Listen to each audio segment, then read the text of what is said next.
Après plusieurs semaines de grève perlée, le gouvernement et les leaders syndicaux signataires du pacte social triennal sont parvenus à un accord le 18 mars dernier. Il ressort de cet accord que le gouvernement a pris l'engagement de satisfaire certains points de revendication liés au pacte social triennal d'ici la fin du mois en cours. Il s'agit entre autres du règlement des arriérés de frais de transport, le versement des primes de crédit et de logement, la réintégration de plus de 1300 fonctionnaires suspendus lors du recensement il y a 5 ans avec effet financier, ainsi que le paiement des salaires des enseignants et médecins recrutés à la fonction publique, etc. Un délai de 10 jours allant du 20 au 30 mars 2024 a été accordé par les partenaires sociaux. 4 jours avant l'expiration de ce délai, le président de transition, président de la République, chef de l'État, général Mohamed Idriss Déby Itno, garant du pacte social triennal, signé le 4 octobre 2021 entre le gouvernement et les partenaires sociaux, reçoit les leaders ayant apposé leur signature au bas du document. Sans filtre, le chef de l'État, général Mohamed Idriss Déby Itno, a échangé pendant plus de 2 heures avec ses partenaires sociaux en présence des membres du gouvernement concernés et de ses proches collaborateurs. À l'issue des discussions, c'est le sourire qui se lit sur le visage de ces différents leaders syndicaux. Mohamed Nasraddin Moussa de la Confédération indépendante des syndicats du Tchad. Le président de la République nous a dit par le passé, lui, les informations viennent de la part du gouvernement, surtout en ce qui concerne l'application du pacte social. Mais aujourd'hui, il va nous écouter devant le gouvernement en ce qui concerne les différents points du pacte social qui n'ont pas été appliqués.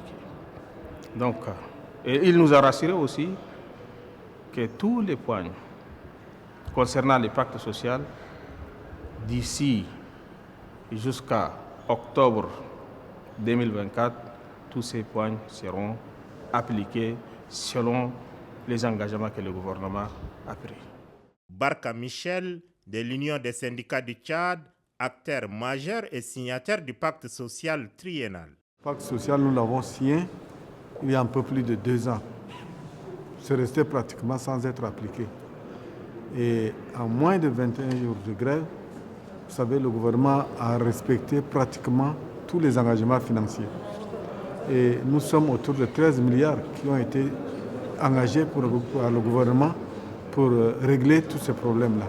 Les travailleurs, par exemple, qui ont été licenciés, plus ou moins parce qu'il y en a qui sont restés 5 ans sans salaire, qui viennent d'être remis en service.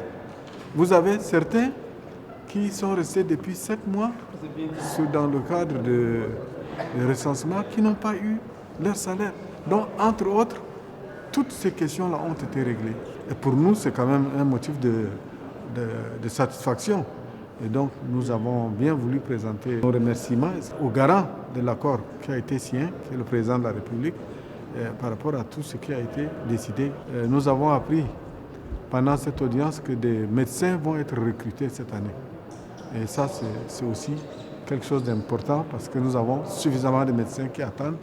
Le président du Conseil national du dialogue social, Ali Abbas Seki, qui a pesé de tout son poids dans les négociations, témoigne. J'ai assisté aujourd'hui à une discussion franche.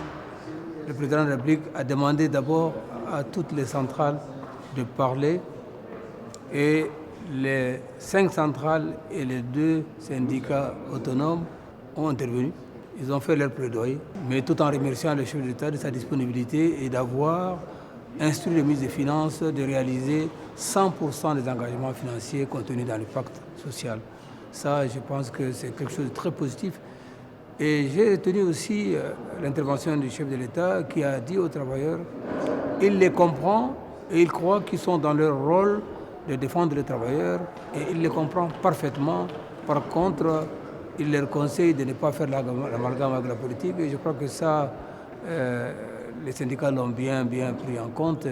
Le mérite de ces dénouements heureux est à mettre bien sûr à l'actif du président de transition, président de la République, chef de l'État, général Mohamed Idriss Déby Itno.